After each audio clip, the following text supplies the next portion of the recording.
এতে তুই কিয় কঠোৰ শিক্ষা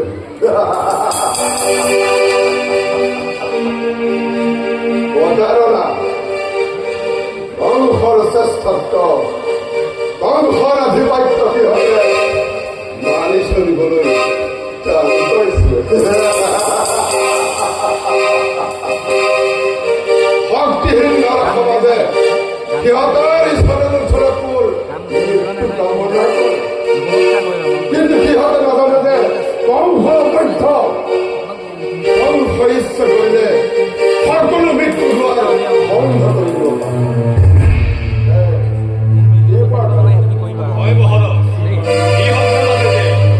এই যেতিয়ালৈকে কালকে তোৰ থাকিব তেতিয়ালৈকে কালকে তোৰ শৰীৰত এক বিন্দু ৰক্ত থাকিব এতিয়ালৈকে দেৱতাৰ কোনো এক চক্ৰান্তই পৰৱৰ্তী হ'ব দিব নোৱাৰিব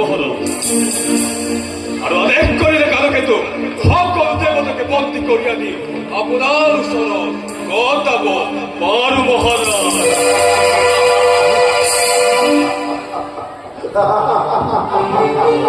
রাম নাম তরে দেব তোর বাহ হরি নাম করে দেব মনুষ্যর চরণ হরি নাম মনুষ্যর চরণ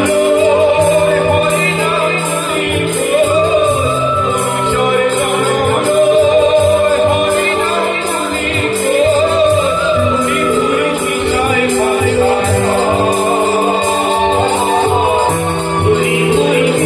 বিপুল বিষয়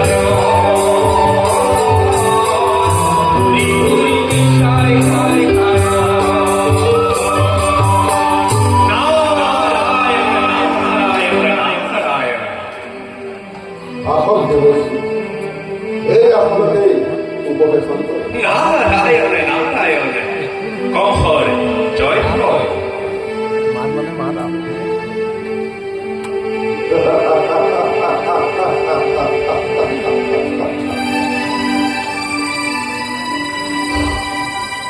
আজি অকস্মাত দেৱঋষিৰ আগমনে সমগ্ৰ বছৰ ফুৰি পবিত্ৰ কৰিলে পাছে দেৱঋষিৰ আগমনৰ কাৰণ জানিব পাৰিলে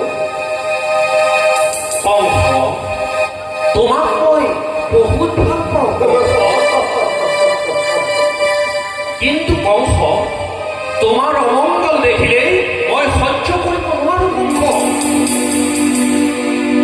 কিন্তু তুমি এতিয়া নিশ্চিন্ত হলে বহি আছা কিন্তু দেৱতাসকলে তোমাক বধিবৰ বাবে চক্ৰান্ত কৰিছে গতিকে কংস তোমাক মই সাৱধান কৰি দিবলৈ আহিছো কংস চক্ৰান্ত দেৱতাৰ চক্ৰান্ত অকংস দেৱতাৰ চক্ৰান্ত নোৱাৰে দেৱঋষি দেৱতাৰ সকলো চক্ৰান্ত মই শেষ কৰি সিহঁতে কয় দৈৱকীৰ গৰ্ভজাত অষ্টম সন্তানে হেনো বধ কৰিব কিন্তু সেই অষ্টম সন্তান ভূমিষ্ঠ হোৱাৰ লগে লগে যে বসুদেৱে আনি মোক ঘটাব লাগিব আৰু মই যে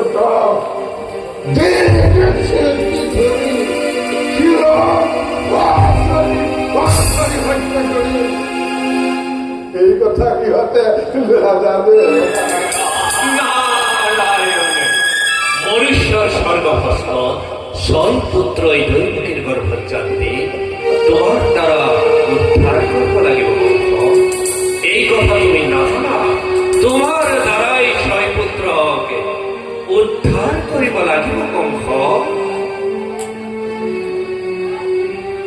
কি ভাবিলে দেৱঋষি আপুনি দেখোন নীৰৱ হৈ থাকিল নাৰায়ণ ভাবিছ কংস ভাবিছ কিয় তুমি ইমান বোঝা কংস দেৱতাৰ চক্ৰান্ত তুমি কি বুজিবা দেৱতাৰ গণনা সদায় ওলোটা কংস দেৱতাৰ গণনা মতে প্ৰথম অষ্টম আৰু অষ্টম প্ৰথম হ'ব পাৰে কংস দেৱতাৰ গণনা মতে প্ৰথম দ্বিতীয় তৃতীয় চতুৰ্থ পঞ্চম ষষ্ঠ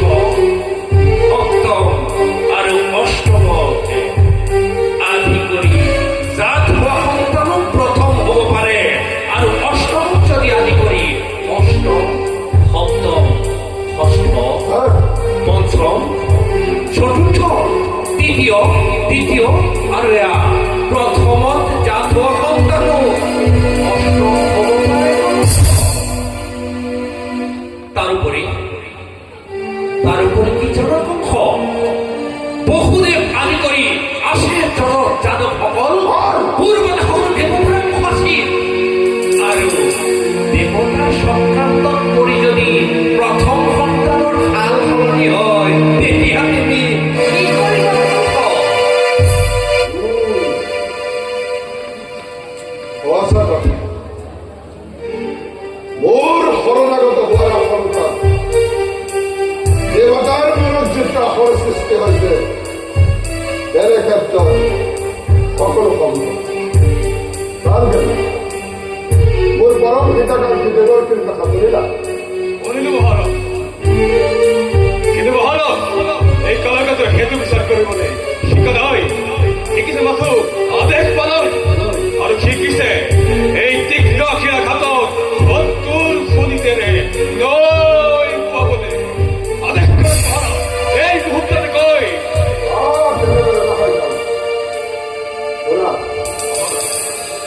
বসুদেৱ দৈৱকীক বন্দী কৰি কাৰাগাৰত শৃংখলিত কৰিব আৰু শুনা সুন্দৰ পোহৰীৰ ব্যৱস্থা কৰিব যাতে দেৱতাই নতুন কোনো চক্ৰান্ত কৰিব নোৱাৰে পাৰিবা পাৰিম মহাৰাজ ইয়াৰ মই সুন্দৰ ব্যৱস্থা যোৱা।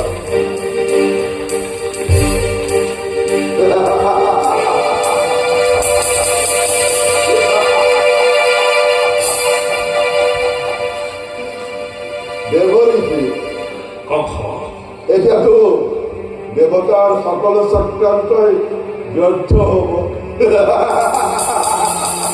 নাৰায়ণ নাৰায়ণ কংস খালী পাত্ৰ এটা পানীৰেও পূৰ্ণ কৰিব পাৰি আৰু সোণেৰেও পূৰ্ণ কৰিব পাৰি কিন্তু অহংকাৰত মত্তজনৰ মস্তিষ্কৰ বিকৃতি ঘটিবলৈ বেছি সময় নালাগে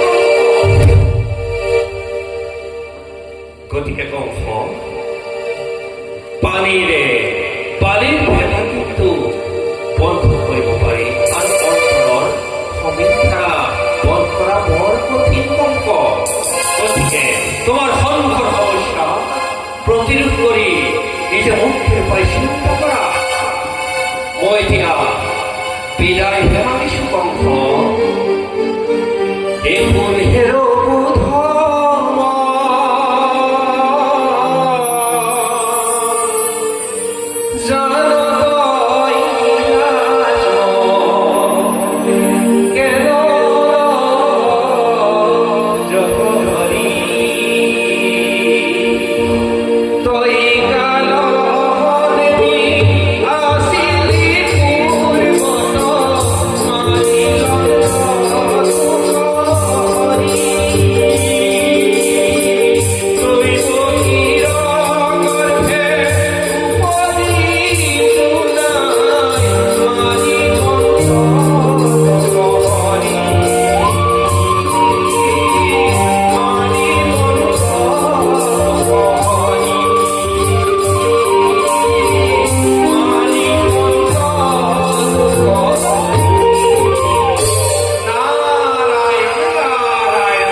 দেৱলীকে হৈ গ'ল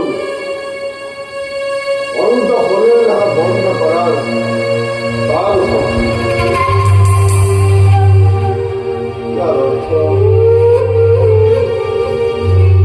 ইয়াৰ অৰ্থ কেৱল দেৱলীকে অহংকাৰী বুলি মোকেই বিদ্ৰোহ কৰি গ'ল নেকি মহারাজ ইয়ার অর্থ বলবে দেবতাই তলে তলে চক্রান্ত আর এই চক্রান্ত ব্যর্থ করবে আমার মুক্তিবান সময় লাগিব মহারাজ ষড়যন্ত্র হিম নেশ ভয়কর দেবতার ষড়যন্ত্র ইহঁতে কয় কংসৰ মৰণৰ দিন হেনো চমু চাপি আহিছে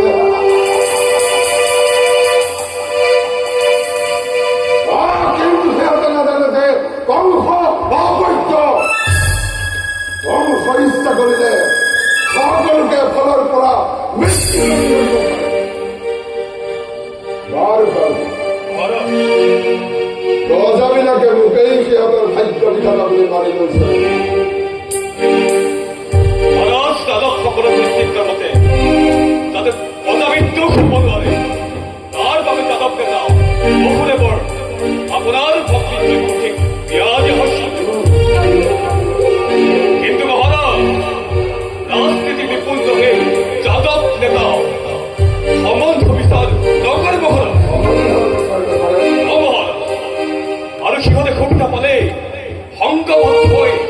মৃত্যু আরম্ভ করিল পরে মহারাজ, আর মহারাজ তারপরে রজা সকলে কয়, কি কয়? রজা সকলে কয়, কি কয়? রজা সকলে কয় আপনি কেন চেষ্টাশালী, আমার চেষ্টাশালী। আমি চেষ্টাশালী, এই চেষ্টাশালী নিধন করে বলে তাহার কেন ঈশ্বর আছে। ঈশ্বর, ঈশ্বর, ঈশ্বর, ঈশ্বর বললে বলো। ওরা করবে মহারাজ রাজা ভাই, ওর সাথে খবর শুনতে লাগলো। রাজ্যর খবর নারায়ণ মন্দির এখনকা ভাবি সিং সুরবার কই খেলাটার জন্য ইবা কম হয় ঝড়, কম হয় হাজার ভাগ্যকে যাবা।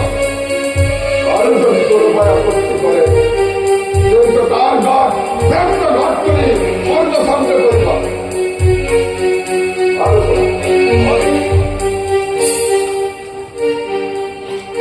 চলে হোক বলে হোক নানা অত্যাচার উৎপীড়নে জনগণ ঐক্য সুরমার আরে মহারাজ, ইয়ার মই সুন্দর ব্যবস্থা করুন। জোয়া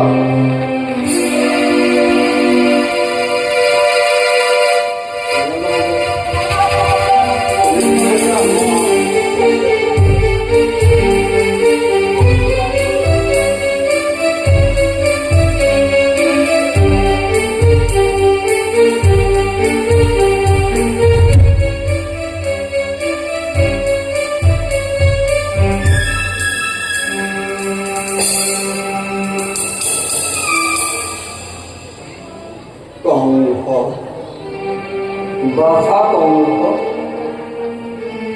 তই ইমান অতিমত্ত হৈছ ইয়াৰ তোৰ এই সংঘাৰ মূৰ্তি ইমানতে সম্বৰণ কৰ, নহলে নিশ্চয় তোৰ অমংগল হ'ব। অমঙ্গল বংশর মঙ্গল হয় হোক কত মঙ্গল, তার মধ্যে কংস সদাই প্রস্তুত। মথুরা বাকি আজি হারে হারে মর্মে মর্মে উপলব্ধি করক এই কংসর ক্ষমতা, কংসর অস্তিত্ব, এই কংসর পরাক্রম।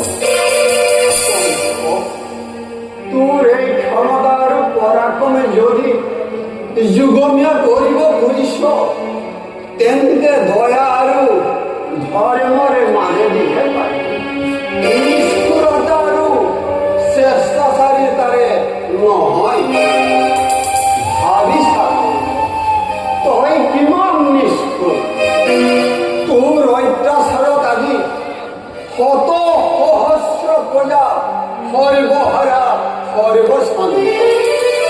ৰাৱণৰে পাপনে যেনেকৈ স্বৰ্ণলংকা ধ্বংস হৈছিল, তোৰ পাপতো আজি পুণ্য ভূমি মথুৰা ধ্বংস পাই যাব। ওৰা পিতা ৰজা নয়, মোৰ ইচ্ছাতে সকলো চলিব লাগিব। মোক শুনাব নালাগে। পৃথিৱীত ধৰ্ম আছে, ৰজাৰ ওপৰতো বিচাৰ কৰোতা এজনে কৰ্তা আছে। এতিয়াও কৈছো, বৃদ্ধ পিতাৰাৰ শেষ অনুৰোধ ৰক্ষা কৰি প্ৰজাক পুত্ৰবধে পালন কৰি ৰাজধৰ্ম ৰক্ষা কৰ। প্ৰজা সাধনৰ চকুলো দেখি তোৰ হীৰা বলি যোৱা নাই কিয়? মোৰ ওচৰত গুচি যোৱা পিতা, তোমাৰ কথা মই শুনিব নিবিচাৰো। যাব লাগে বৃদ্ধ পিতাৰৰ পৰা ৰাজ কাহিলৈ তই তোৰ পৈশাচিক অনুভূতি প্ৰসাৰৰ সুবিধা লৈছ।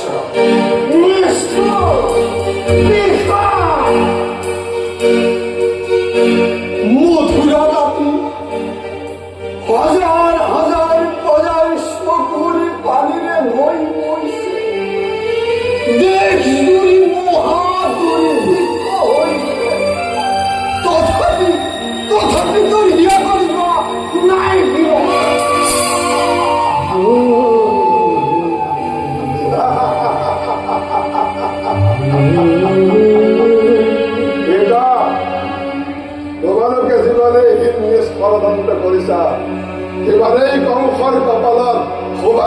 কদম ফুলেছে। আজ কংসৰ ভয়ত বিধাতাই অতি সাবধানে বিধিলিপি কৰিবলৈ বাধ্য হয়েছে। তুমি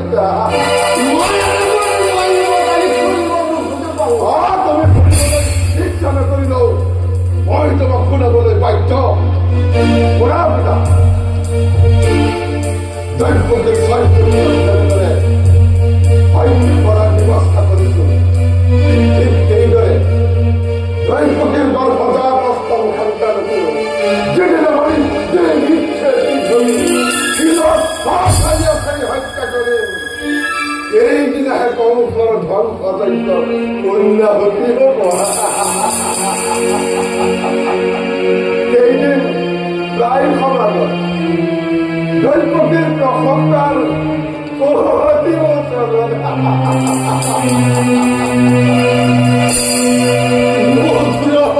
জীবন দুভাগ্য বিনা কারণে সিংহের অমানসিক অত্যাচার সহ্য করিব না হইছে।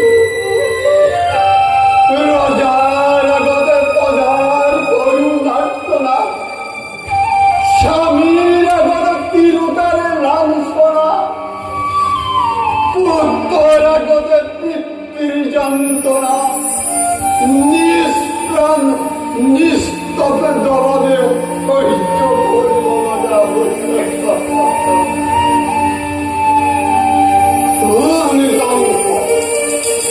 আজি মই যৌবনের শক্তি সামর্থ্যহীন জরাগ্রস্ত বৃদ্ধ হল, মরণের আগ মুহূর্ততে মোর সিংহের ধরে গর্জে উঠি। এনে উন্মত্ত উদ্ধত বুকতে এই কৃষ্ণকে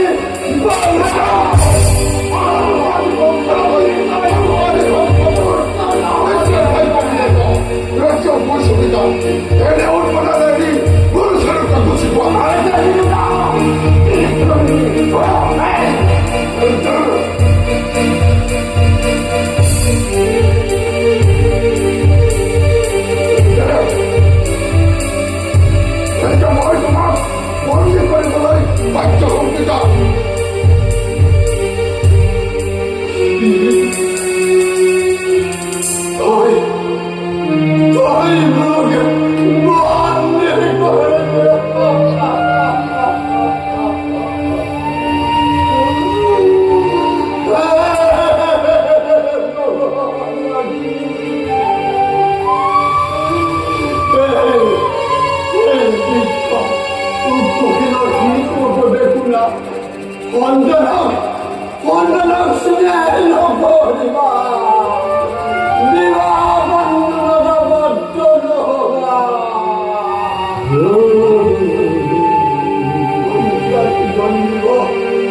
ডাঙর হয়ে বৃদ্ধ পিতৃমাতৃর হাততে লাগি করে